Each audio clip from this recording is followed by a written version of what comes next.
4টি পাকা আমের সাথে 1 কাপ দুধ যোগ করুন এবং এই সুস্বাদু ডেজার্ট আইটেম তৈরি করুন।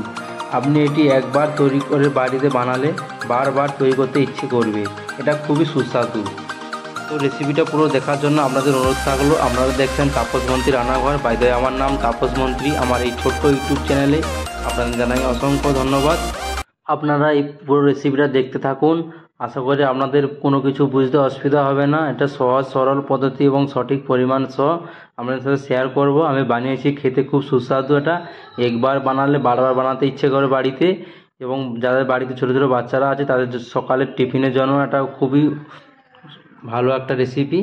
আপনারা এইভাবে বানিয়ে বাচ্চাদের জন্য টিফিনের জন্য এটা রেডি করে দিতে পারেন। খুব অল্প সময়ের মধ্যে বানানো যায়।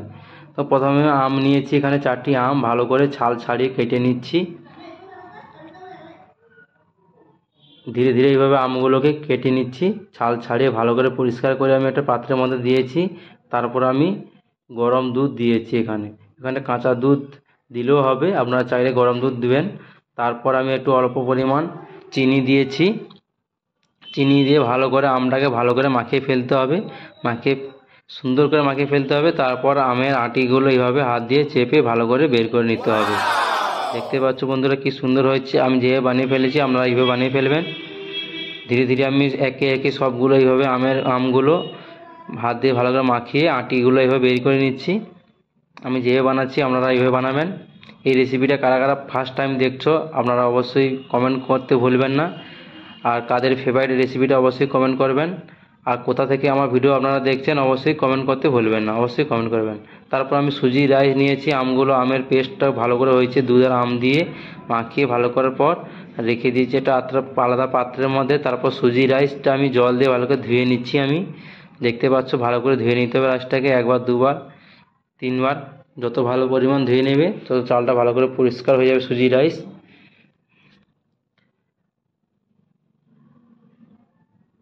কি সুন্দর ধোয়া হয়ে গেছে, দেখতে পাচ্ছ পরিষ্কার হয়ে গেছে। তারপর এটা আপনারা যখন বাড়িতে ভাত রান্না করেন সেইভাবে একটা ওভেনের মধ্যে এটা বসিয়ে দেবেন। যেভাবে ভাত রান্না করেন সেইভাবে চালে যতটা পরিমাণ জল দেন সেইভাবে জলটা দেবেন। জল বলতে চাল আর জল অল্প পরিমাণ দিতে হবে। দেখো বেশি পরিমাণ দিলে হবে না, যত টাইট থাকে এটা তার মধ্যে কিন্তু সেই মিশ্রণটা দেওয়া হবে। এইভাবে যেভাবে বানিয়ে ফেলছি আমরা এইভাবে বানিয়ে ফেলবেন।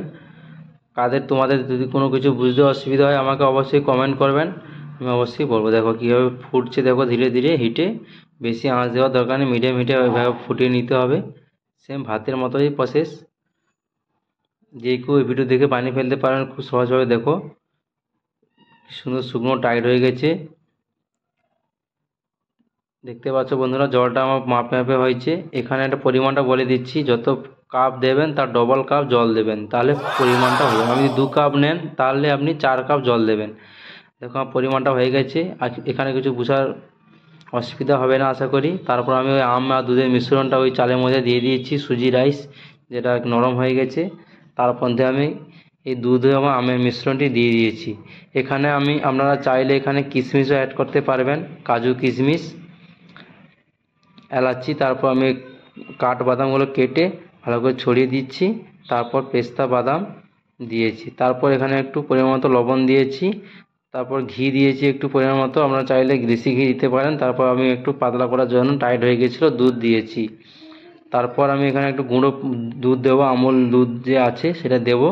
তাহলে ওটা কী হবে, খেতে সুস্বাদু হবে এবং সুন্দর হবে। দেখো তারপর আমি একটা ভাটিতে বসিয়ে দিয়েছি উনুনের মধ্যে, ভালো করে কুক করছি আর একটু। তাহলে কী হবে, ওই চালটা ভালো করে ফুটে গেলে মিশ্রণটি হয়ে যাবে এবং এটা খুব একটা সুন্দর ও অসাধারণ হয়ে উঠবে। দেখতে পাচ্ছি কী সুন্দর হয়ে গেছে আমার এখানে। এইভাবে ধীরে ধীরে এটা ফুটতে থাকবে। তারপর আমি গুঁড়ো পাউডার দুধ অ্যাড করছি এখানে, আমুল দুধ আপনারাও দেবেন। আপনারা ভাবছেন এই দুধটা কী জন্য দিয়েছি, দুধটা জাস্ট টেস্টের জন্য, এই মিশ্রণটি গাঢ় করার জন্য দেওয়া হয়েছে।